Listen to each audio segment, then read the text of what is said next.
This is Datila, and welcome to the TNAIW Go Power Rankings show. As always, I'm joined by my two wonderful co-hosts. First, to my right, he's the fifth rascal. He allegedly has no relation to Steve Macklin. He puts the Burt in sure Burt. He's the star of the show no matter where he goes. He's Burt Macklin. I'm here. I'm just tired. Say his name and he appears. I believe in Burt Macklin. Thanks for the introduction. You're welcome. All right.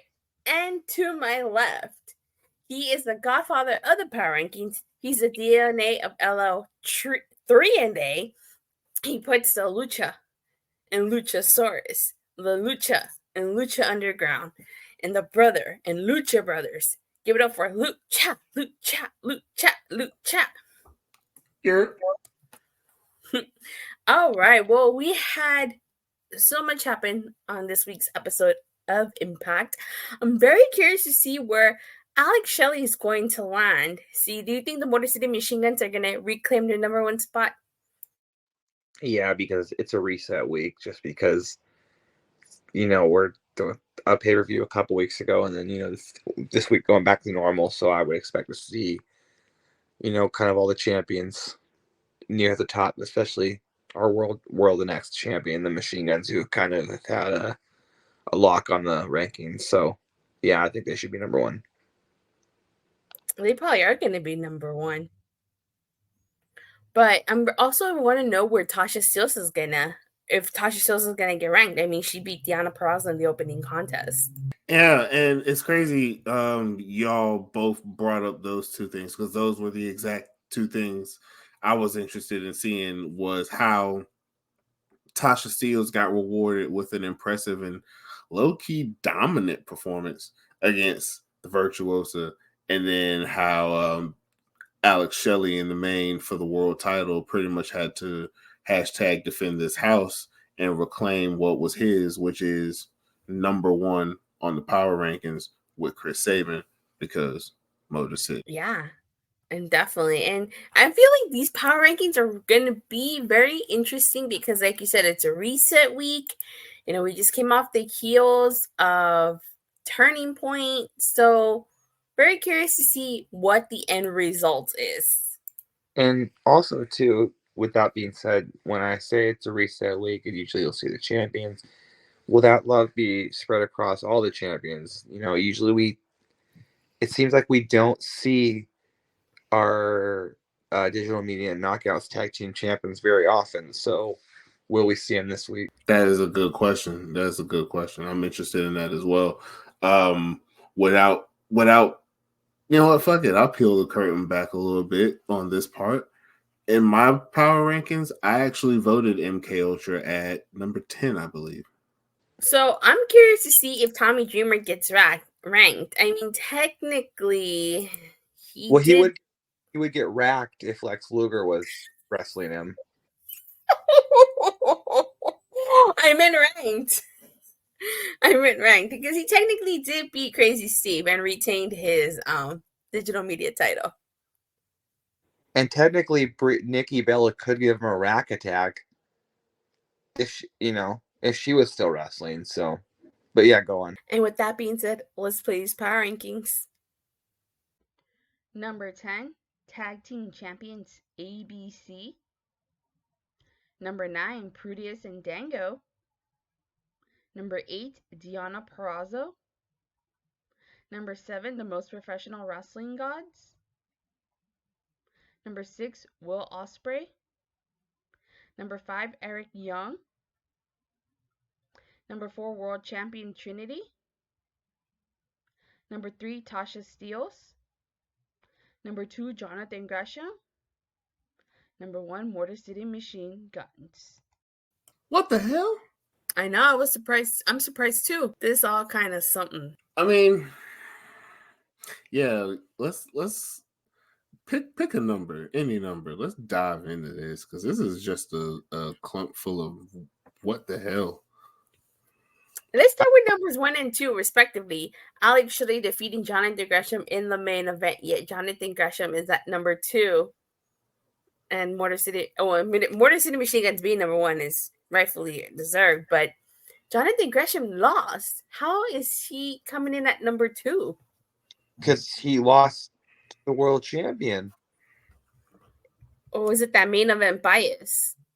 He lost the world champion in the main event, and Jonathan Gresham is great in his own right. So, that's a little high for me. You know what I mean? I don't think it's an ordinary. I don't think it's I don't not believe it. I could see it happening, and it did. So, I think for this week it's okay. What are your thoughts, Lucha? I mean, I guess because in the case of Shelley versus Gresham, it was less that John Gresham lost that match, more that Alex Shelley won it. So I guess, what I'm saying, you kind of got to reward him for that a little bit. But just like Burt said, that's a little too high for my blood. I don't even know where I had John Gresham on mine, if anywhere. Yeah, I was not expecting him to be that high. But, I mean, at the end of the day, it's not my man lost the opening contest of the show. He lost the main event for the world title in a match to where he gave it everything. Speaking of the opening contest, let's talk about number 3, Tasha Steelz, number 4, World Champion Trinity, and number 8, Deonna Purrazzo. Trinity, World Champion, is right behind Tasha Steelz, who opened this week's episode of Impact and got a very dominant victory over Deonna Purrazzo. You think that warranted her enough to be ahead of Trinity? It's weird that she's that high, just because I could see it if Tasha in that win became number 1 contender. But that's only her first win back, so her being ahead of the world champion is a little weird to me. I still think Trinity should be high. I would just switch them. You think maybe it's because Trinity didn't have a match? Maybe, but I still think that she should still be higher than, if anything, I would have Trinity number 2 and not Jonathan Gresham. That's just me. I would have our world champions 1 and 2. Now, let me play devil's advocate a little bit though, and just throw this into the equation. Tasha Steelz, like we said when in the preview, Tasha Steelz got a impressive and low-key dominating victory over Deonna Purrazzo, former 3-time world champ and number 8. So, it's not like she lost, not like she beat just nobody. So those couple things had to help some weight with the committee this week. It does seem like that. I mean,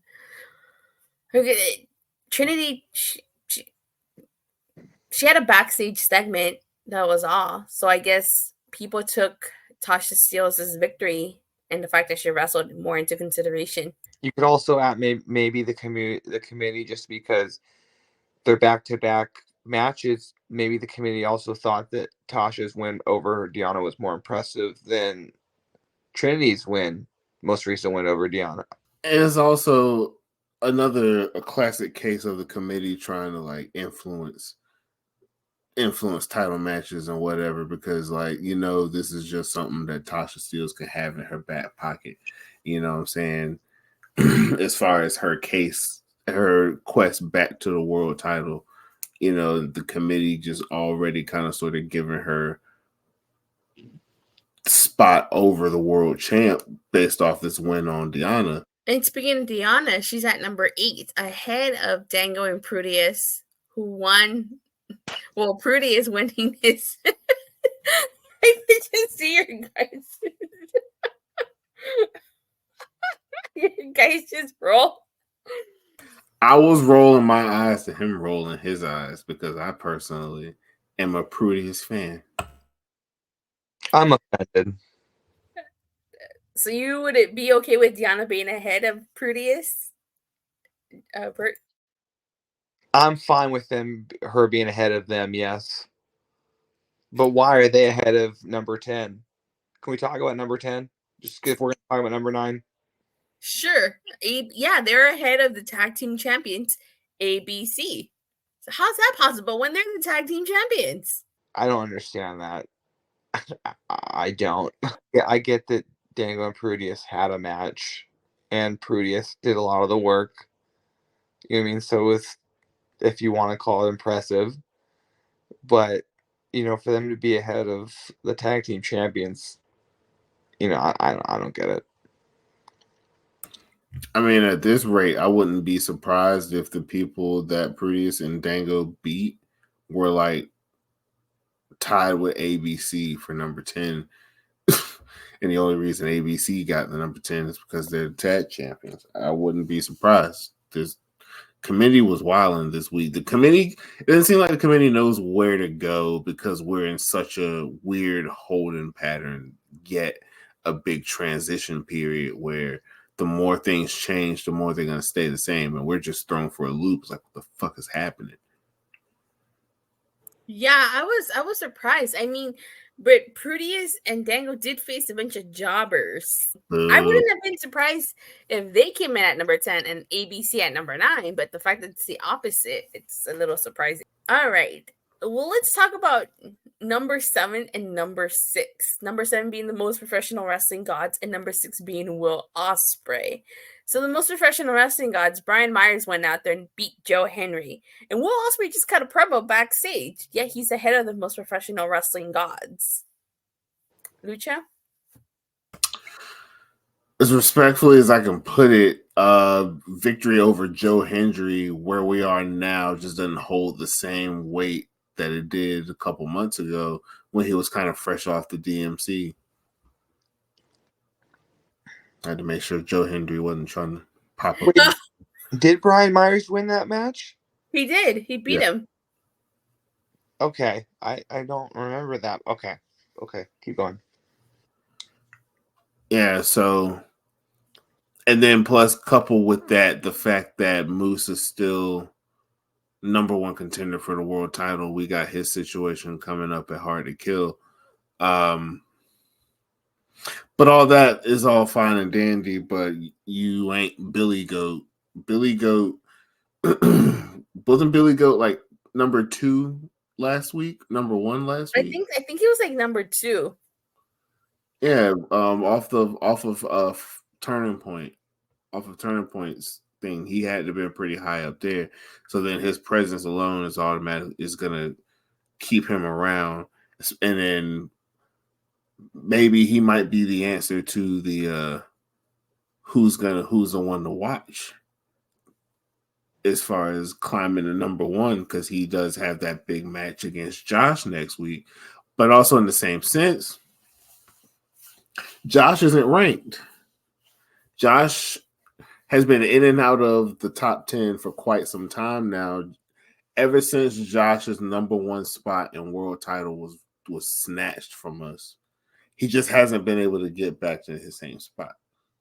Well, I think now that like Josh has had that rematch, it's gonna be you're not gonna. I think until he has something like a worthwhile storyline or is on his way trying to get back on the main title picture, I don't know if we're going to see him as much as we used to see him when he was world champion. And as far as Ospreay, it just goes to show you he's not even an Impact wrestler. And usually we shouldn't. Usually we try not to let outside stuff outside of Impact affect people's places. But he's just so popular, and just him having a great promo can get him that high. Will Ospreay is having the power rankings run Kenny Omega wishes he had. Yeah. If I recall correctly, Kenny Omega never made number 1 when he was Impact World Champion, and I believe Max was upset about that too. I thought he could make world champion once. Number ranking, because when he had like 3 belts, I thought he was world champion. Number 1, because he had like 3 belts. Are you serious? He didn't make number 1? Really? I don't know if he did at one point. Like, I know he didn't make number 1 for a long time. For a while. I think that time was the only time he hit number 1, if anything. I have to go down the rabbit hole of TNAIW to look at those power rankings just to refresh my memory, because I don't remember. That is kind of mess, because Kenny Omega And I would be willing to think that I'd be willing to guess that Christian became number one the day he beat Kenny Omega for the Impact belt. And Christian wasn't in Impact either, but that's just how much people love Christian and Impact fans and don't like Kenny Omega Impact fans. So I bet you Christian was number one. I think he was. I'm pretty sure he was. I'm pretty sure Christian was number one without even wrestling on Impact. Did you hear that collective joy of Impact fans when Christian won and then brought that belt back home? Because that was certainly, I didn't think they were going to do it like that. I at the time I was like, that's really weird, you know, not like give it to like one of the Impact stars at the time, but whatever, it was still a pretty big moment. I'm still annoyed over the fact that we got robbed of Kenny Omega versus Josh Alexander. Well, we might get it some other time, you know what I mean? But it wouldn't have, it was not going to hold as much weight as it would then. Yeah. All right. And number 5, Eric Young getting a victory over Eddie Edwards, but Eddie Edwards had previously lost to Will Ospreay. So Eric Young coming in at number 5, is that a good spot for him?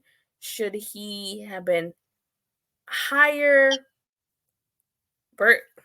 I think just in terms of his spot, like after you go and feel like all the spots that make the most sense, like number 5, I think he just kind of slides in there, and that just it makes the most sense. What about you, Lucha? I'm more messed up on the fact of this week is just Eric Young, but last week didn't we have the Maple Leaf Mafia? Like, did the Maple Leaf Mafia get split up by the committee? Him and Josh Alexander?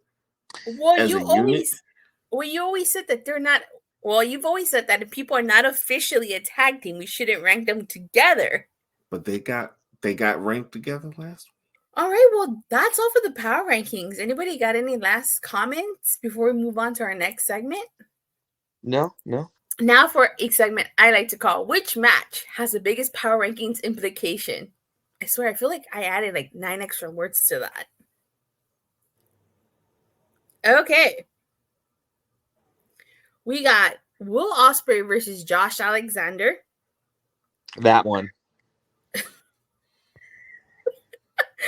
Sonny Kiss versus Trinity. Wait, that one. Okay. Bully Ray and Jordan Grace versus Steve Macklin and Kylan King. Maybe that one. The Rascals versus Laredo Kid, Black Taurus, and Juventud Guerrera.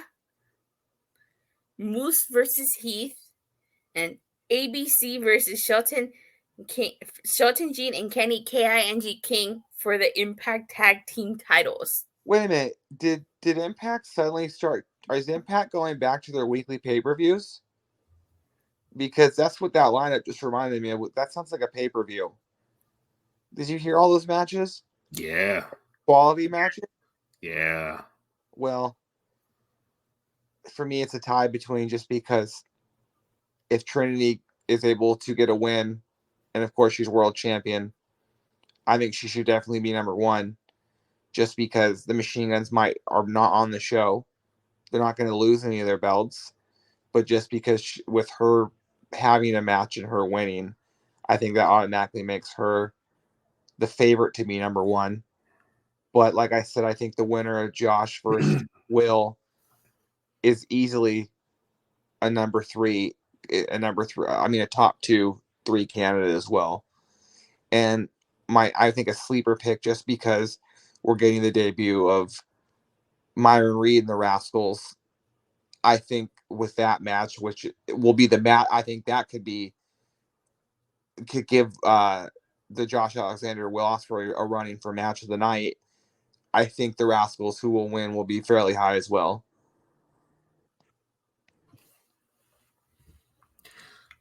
Now, with a lot of those matches, that's one of the few things that makes this top 10 an interesting look, because next week's matches a lot of people in this week's top 10 have some stakes coming in. You know what I'm saying? There's a lot of a chance for improvement with ABC, with Moose representing the professional wrestling gods. You got Will Ospreay, who's a heavy favorite to probably be number one if he beats Josh, or Josh, who probably didn't make the power rankings. I don't know who was Josh, like anywhere like from like 11 to 12 spot. He was. Let me see. Crap! I closed it already. I don't think he even. While you're trying to find it, like Trinity's also another one, someone who's got some chance to improve their stock. So this power rankings, this top 10 set up next week this week's Impact to have a lot of heat. No, Josh didn't even make because number 11 after the tag team champions would have been Joe Henry, then Jordan Grace, and then Tommy Dreamer, your best friend. And see Jordan, someone who's also got some chance to improve her stock. You know, so this maybe we were a little too harsh on these power rankings here. It seems like a perfect alley-oop into the card here this week. Well said. I couldn't have said it better myself, Lucha. That's why you're the godfather. I do this. All right. Well, anybody have any last comments or remarks as we get ready to sign off? No. All right. So with that being said, you guys, thank you guys all so much for watching and for the continued support. Please don't forget to like and subscribe. Make sure you hit that bell so you get notified whenever TNAIW drops this video or when they release new content such as join us, me, G, and Johnny Mac on our wacky adventures in the treehouse every Tuesday at 4:20. LOL TNAIW. Go watch the back catalog. You know, seasons 1 and season 2. The improvements have been crazy, but the nonsense has remained the same. Make sure y'all check that out. Make sure you check out G's reaction videos. Or, you know, if it's post pay-per-view and you want to go and look at No More BS and mess with the big show. Well, it's the big show. The big bad show tonight. And y'all can check that out. Go check out Talking Bloody Nonsense with the homies Craig and Nixon. Drop them a heart in the comment section. You know, check out their what were they called? I said it a few weeks ago. The TBN chats. Yeah. Go check out the TBN chats with all the cats there.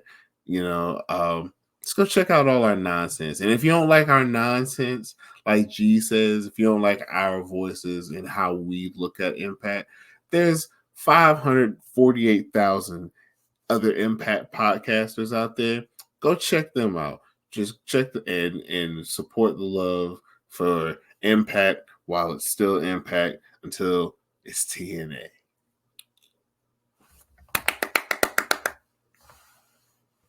We'll see you guys next week. Bye.